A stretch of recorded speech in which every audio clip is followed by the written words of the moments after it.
Before we get into the video, I need you guys to do me a favour. Number 1, like the video. Also comment, let me know your thoughts on the story. Owen Clark from Sudbury, North London, was better known by his nickname Father Fowl and Roy Fowl, depending on who you asked. He presented himself as a businessman and a music promoter. He also set up his company called the British Link-Up Crew. Through his company, he helped promote events both in the UK and across the pond in Jamaica, attracting the likes of Lennox and footballer Ricardo Gardner, and also artists like Elephant Man. Now the truth was, Father Fowl was a gangster and a notorious drug dealer. Owen Clark lived by the motto, get rich quick, because I may not be here for a long time. So he enjoyed all the trappings of his success. He wore diamond-encrusted crosses and heavy gold chains. He wore £5,000 suits with the tags still on them. He drank vintage champagne and was known to ignite £50 notes at his parties, a visceral imagery of just how rich he was. Now the Yardie gangster was just that. He was rich when out in Jamaica.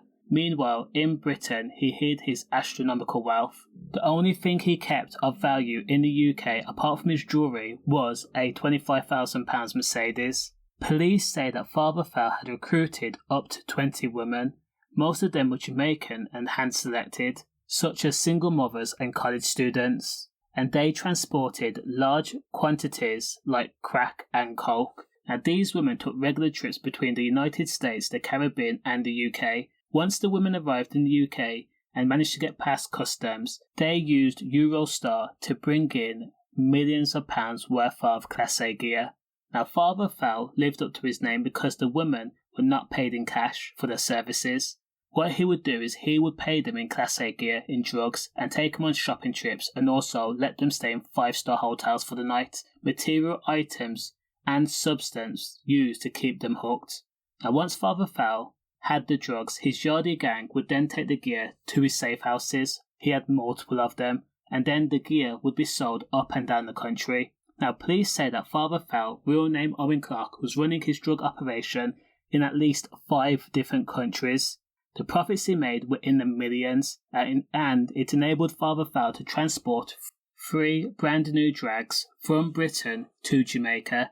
Even some of them had custom plates such as 007. In the span of 5 years, police had arrested 17 people connected to Owen Clark. Up until this point, Father Fowl made sure that he stayed away from the day-to-day running of the drug operation. But with options running out, he had to get his hands dirty, and he was forced to make drops himself and also to cook up the crack.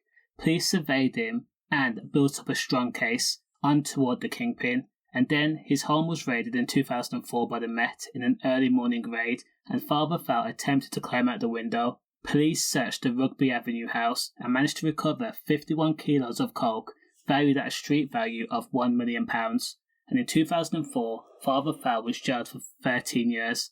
It was reduced to 11 years when he appealed. While he was in prison, the police also confiscated his jewellery, which Father Fowl was not happy about because he explained these were gifts, not items he had brought with drug money. Now once Father Fowl was released, in roughly 2014, he moved to Jamaica in order to rebuild his life. Again, establish himself as a promoter, Father Fowl was known and revered in Jamaica. However, sadly, on February of 2019, Father Fowl was at a party that was recorded in Kencott, St Andrews. While the party was going on, trigger men had pulled up on motorbikes and had sprayed into the crowd in what would have been a targeted incident. Father Fowl was struck and then he collapsed right in front of his red Range Rover, looking for cover. Sadly, he was pronounced dead at the scene, and crazily the whole incident was recorded. Again, to some people, Father Fowl was a music promoter.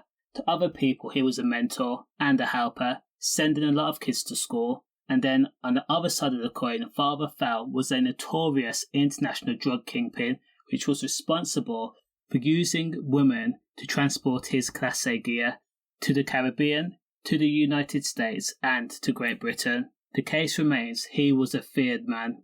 Condolences. Stay safe. Safe.